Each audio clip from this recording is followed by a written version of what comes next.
All right, here we go. Sabre Industries, okay? The pyramid. Now, this is a bad one. It's gonna pile up, and I think that's what I was thinking of when I called this workout the pyramid, because it's very simple, it's 2 movements, but it's gonna pile up. We're gonna need to put 12 minutes on the clock. This is a 12-minute AMRAP. For our new members out there, when I say AMRAP, I mean as many rounds as possible.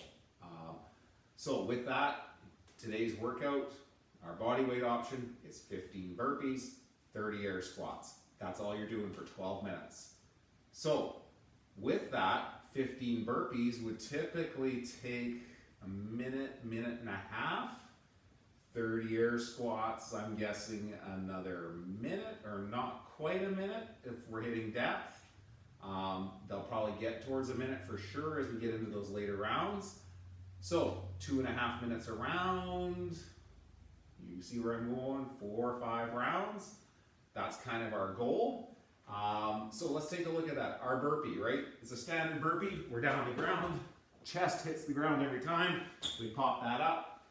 We clap overhead. That's a burpee. Nice simple movement. You probably noticed I stayed wide. For those of you that have hip mobility, a lot of times the burpee gets uncomfortable because of hip mobility. It's very common, right? By staying narrow, right, you're coming up, and a lot of people that can really start to bug those hips. By staying wide, it kind of shortens the range of motion a little bit and takes some pressure off. Now, if you don't have those jumping burpees, the other option we can do is we can go down, right? We can step up, and we can do step-in burpees, okay?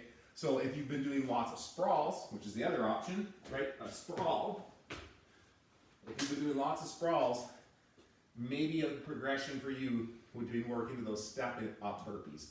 Yes, they're a little bit slower than a regular burpee. It's probably going to slow your score down a little bit compared to the sprawls or the regular burpees, but it's going to help you get that hip mobility. So that's our burpees, all right? Now, if after we're done those burpees, it's 30 air squats. So an air squat, I like my feet shoulder width apart. Toes can be pointed slightly out. The biggest thing here is when we're going down, I want those knees tracking out over those feet, okay? Don't let them cave in, right? That's where knee pain can start to show up. The other one too, when we're doing that air squat, we're keeping a neutral spine, tall chest, right? The depth, that hip always makes it to that knee crease, or the knee crease and the hip crease, they're at the same height. That is the depth. So 30 of those. That's basically your workout today. 15 burpees, 30 air squats, you and the clock, 12 minutes. It's gonna seem like it's a long one. Just know the first few minutes might take a while, but it's gonna disappear fast. Ignore the clock, just focus on the work ahead, and I know you'll get through it and you'll get those 4, 5, maybe some 6 rounders out there.